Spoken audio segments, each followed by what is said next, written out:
I am doctor Sitwat Kharawar and welcome to my YouTube channel. तो हमारा आज का स्टडी टॉपिक है ट्रांसक्रिप्शन। तो फर्स्ट ऑफ ऑल हम ये देखेंगे कि ट्रांसक्रिप्शन क्या होती है। तो अगर हम इसकी डेफिनेशन देखें तो transcription is the formation of RNA from the DNA. It means कि जिस प्रोसेस के थ्रू डीएनए से आरएनए बनता है तो इस प्रोसेस को हम ट्रांसक्रिप्शन कहते हैं। तो before learning the process of the transcription कुछ ऐसी चीज़ें हैं कि जो हमें पहले समझना ज़रूरी है। तो first of all template strand and non template strand. तो हम ये देखेंगे कि टेम्पलेट स्ट्रैंड और नॉन टेम्पलेट स्ट्रैंड क्या होते हैं। तो in the diagram we have the molecule of the DNA hair.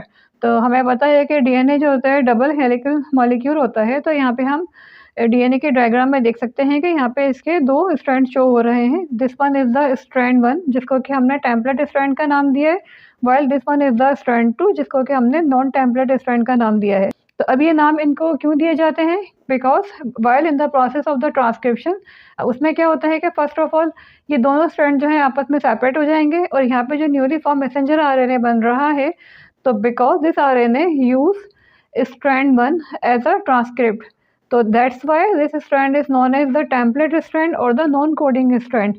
While messenger RNA का जो बेस सीक्वेंस है, तो अगर हम इसको नोटिस करें तो it is same as the second strand of the DNA. तो यहाँ पे हम देख सकते हैं कि डीएनए के सेकेंड स्ट्रैंड के अंदर बेस सीक्वेंस क्या है, इट इज़ टी सी जी ए जी और सी। तो इस तरह से जो न्यूली फॉर्म मैसेंजर आरएनए है it has the same sequence. Instead के डीएनए के अंदर जो थाइमीन बेस प्रेजेंट है वो रिप्लेस हो जाएगी by the uracil, because we all know RNA के अंदर जो होती है यूरेसिल रिप्लेस कर देती है डीएनए के थाइमीन को। तो अगर हम यहाँ पे टैली करें दोनों का बेस सीक्वेंस, तो this is same instead of the thymine, तो अदर सीक्वेंस जो है वो बिल्कुल सेम है, लाइक सी जी ए जी और सी। तो मैसेंजर आरएनए के अंदर भी सेम सीक्वेंस प्रेजेंट है। डीएनए का जो सेकंड स्ट्रैंड है which is the non template strand, इसको हम कोडिंग स्ट्रैंड भी कहते हैं। अब हम इसको कोडिंग स्ट्रैंड क्यों कहते हैं कि हमें पता है कि जो ये न्यूली फॉर्म मैसेंजर आरएनए है it carries the genetic code. इसके अंदर जो है जेनेटिक कोड प्रेजेंट होता है जो कि राइबोसोम्स में जाके प्रोटीन सिंथेसिस में इन्वॉल्व होता है। तो due to this genetic code हमें पता है कि इसका सीक्वेंस जो है सेम है डीएनए के सेकंड स्ट्रैंड के। तो that's why the second strand of DNA is known as coding strand. Now coming to the other important terminologies, that is the RNA polymerase। तो RNA polymerase क्या है? RNA polymerase वह enzyme है जो कि transcription के अंदर इन्वॉल्व होता है।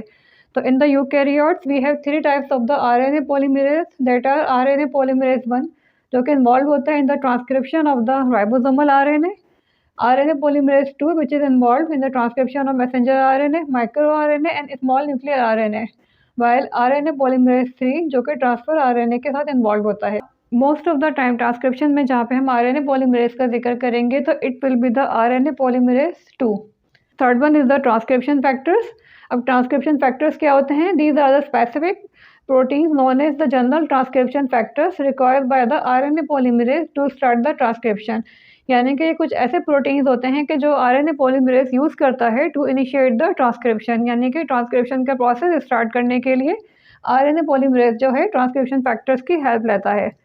तो these transcription factors are known as general transcription factors and we have 6 transcription factors here। अब वो क्या क्या है हमारे पास? TF2A, तो यहाँ पे TF डेनोट कर रहा है ट्रांसक्रिप्शन फैक्टर को, 2 मीन्स RNA polymerase 2।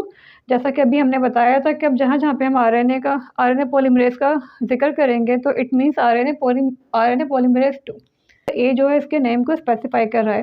तो इस तरह से हमारे पास टोटल 6 ट्रांसक्रिप्शन फैक्टर हैं, B, D, E, F और H। Then we have the promoters. Promoters अब क्या हैं? ये DNA सीक्वेंसेस हैं which are important in the transcription initiation. For example we have a DNA here और ये इसकी वो जीन का पोर्शन है कि जो ट्रांसक्राइब होना है। तो here we have a promoter area. तो यहाँ पे कुछ इस तरह के सीक्वेंसेस होते हैं इस प्रोमोटर एरिया के अंदर के जिनको ट्रांसक्रिप्शन फैक्टर्स जो होते हैं आइडेंटिफाई करते हैं और ट्रांसक्रिप्शन का प्रोसेस जो है स्टार्ट होता है। तो अब प्रोमोटर एरिया के अंदर वो सीक्वेंसेस कौन कौन से होते हैं? जो सबसे इम्पॉर्टेंट है that is the TATA box. TATA box जो है वो DNA सीक्वेंस है जो कि रिच होता है in the thymine and adenine में। That's why it is known as the TATA box, like TA, तो कुछ इस तरह का सीक्वेंस ही बना रहा होता है। तो ये प्रेजेंट होता है around 25 to 30 base pair up stream of the transcription start site. For example के दिस इज़ हेयर, हमारे पास ये ट्रांसक्रिप्शन स्टार्ट साइट है। तो यहाँ पे 25 to 30 बेस पेयर जो है अप स्ट्रीम में यहाँ पे हमारे पास ये प्रोमोटर एरिया है। तो इसके अंदर जो है we have a TATA box. तो दिस इज़ द एरिया जहाँ पे ट्रांसक्रिप्शन बाइंडिंग प्रोटीन्स जहाँ बाइंड होते हैं और इस तरह से ट्रांसक्रिप्शन का प्रोसेस जो होता है वो इनिशिएट करवाते हैं।